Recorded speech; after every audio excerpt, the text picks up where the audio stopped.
How's your marriage? Is it great?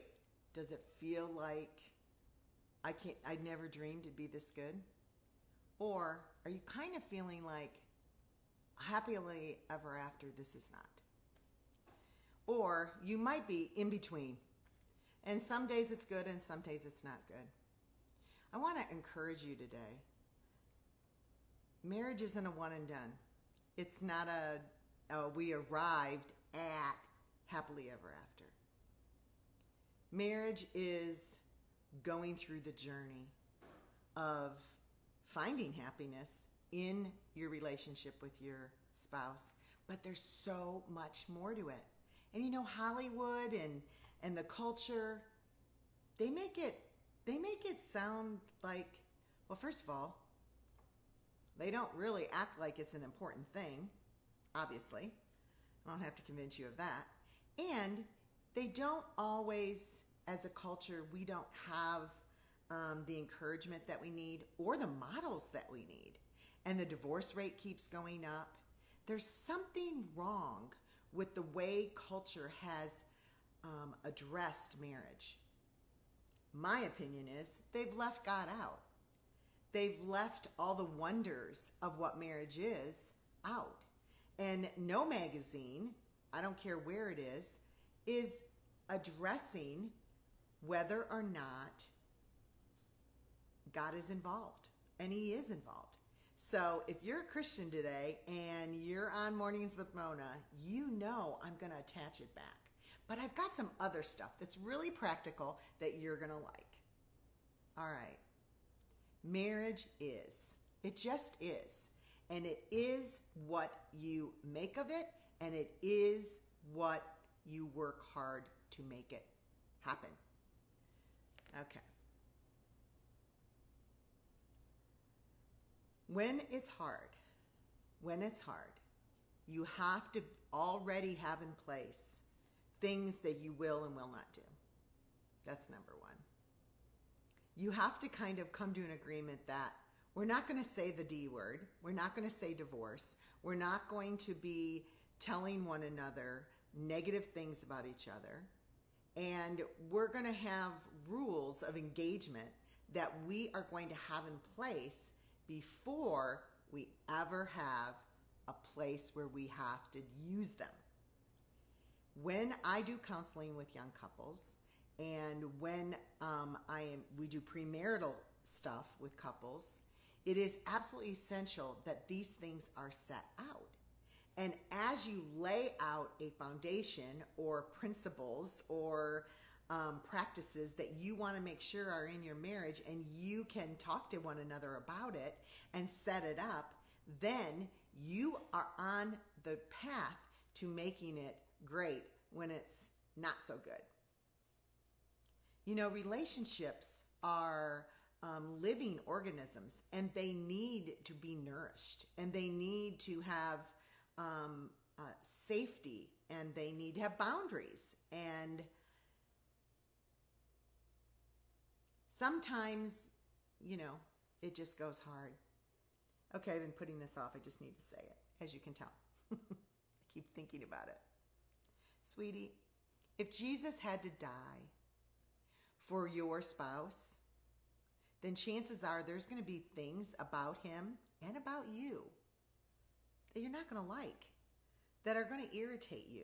They're going to kind of make it not a great day when he does them. So how are you going to get around that? If it's just little stuff that he does, can you reframe it? You know, my man, like seriously, the sock thing was amazing. Like, I did not understand why the man could not pick up his socks. Like, he picked everything else up. And he didn't understand why his socks were always getting lost. Well, we came to terms with it. I just went to him one day and I said, I don't understand this. Like, I feel like you're just doing this on purpose, and I'm not a maid. Like, I'm your wife. And he said, I never looked at it that way. I just take them off and I'm in the closet before, and the socks are still on the floor. And he wasn't really doing it intentionally, but it had become a habit. So we kind of redid the habit. He didn't really like it that the socks were always getting lost. Deal. All right. So he would put the socks in the basket before he went into the laundry room, and he would fold the top. Yep. So when it went through the laundry, guess what happened? They were together. And then when somebody is knocking at my door.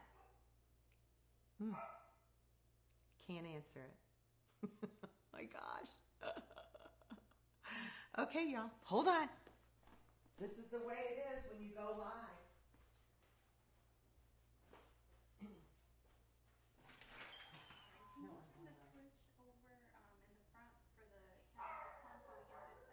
Okay, do the big ones. I'm coming.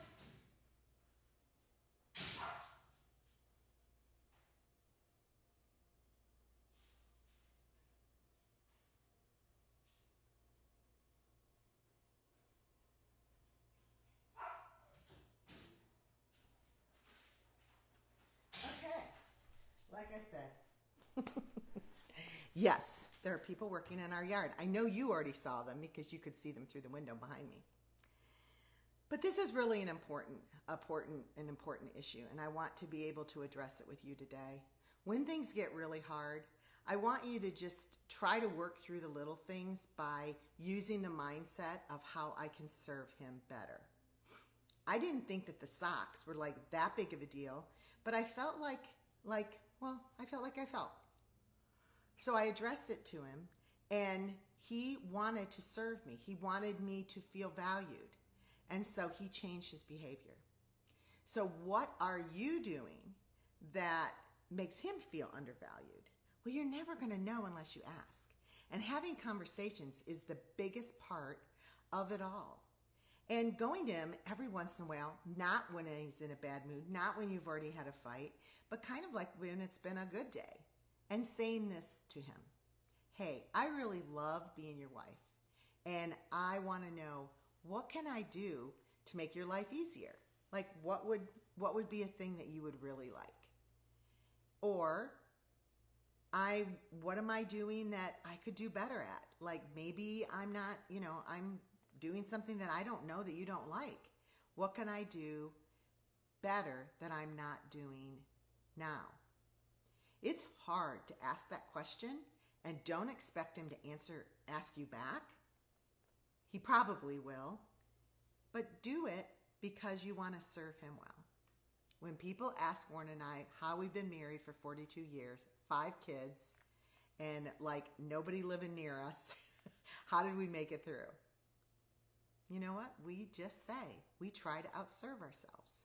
There's a book by Gary Thomas, and it's called Sacred Marriage.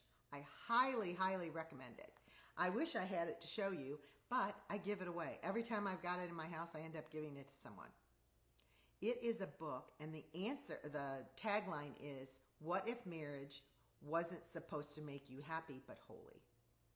Like, what if marriage makes you holy and not the purpose of it was to make you happy? It is a wonderful book. Another book is this book by Susie Miller.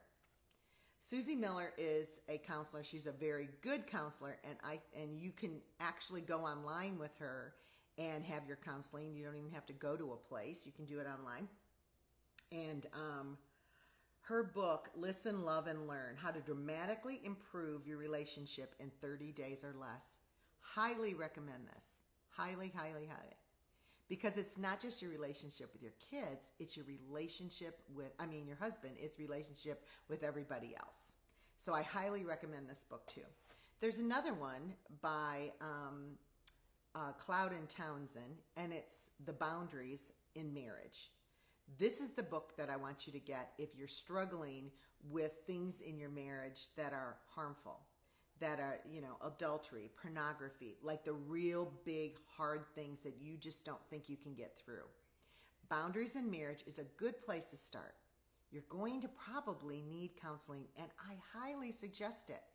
Counseling helps. It brings the counselor can bring up things that you don't either one of you haven't thought, and ask questions and work through the process. Lots of people have counseling. I've had counseling. It is a great way to get moving fast and to find your way through issues. There is no reason to stay in the bondage of unhappy and going nowhere and not being able to make things work. If your man doesn't want to go, you go. Because just learning things about it is a way for you to be able to change and take accountability for who you are. Marriage is definitely a gift from God, and He made it so that we could learn what true intimacy is. True intimacy in marriage is a major gift, and it's like the glue that connects you together. I talked about intimacy yesterday. Sexual intimacy, physical intimacy, and emotional intimacy. All those things, how important it is to have a deep intimacy in your marriage. And you can have it when you have bunches of kids around your feet. I promise. All right, that's it, little mama. I really could talk about this one for a long time. But I've given you some really good resources, and I hope you'll try them. And as always, you can DM me, and I will be able to help asking questions however I can answer them. All right, that's it, little mama. Sorry for the interruption with the electrician in the backyard. But you know what? This is live. And I come to you live because moms like us need to do things like this. And I want to help you. I don't have an ulterior motive. I just want to help moms. I want to help moms thrive in their motherhood, their marriages, and not lose themselves. We don't have to have marriages that are falling apart. We don't have to have lives that are in full chaos. If you're in chaos and you're having a hard time, find someone to help you. Find a way out. Get the answers that you need. And you will be able to do that when we get to the Moms Like Us Academy. And it's launching on September 12th. And like I said, it will only be open for 1 week. And you'll get in, and then we are going to go deep dive, like practical how-to on all different topics throughout the year. And that academy is going to be a blessing to the women that are in it. So I hope you'll join me, and I will be very active in it. And you're going to make some traction in all the areas that are important to you. All right, that's it, little mama. Have a great day, and I will see you Monday. And I don't know what topic I'm going to talk about. Yeah, I kind of do. Tough love coming up next week. All right. Bye, little mamas. See you next Monday.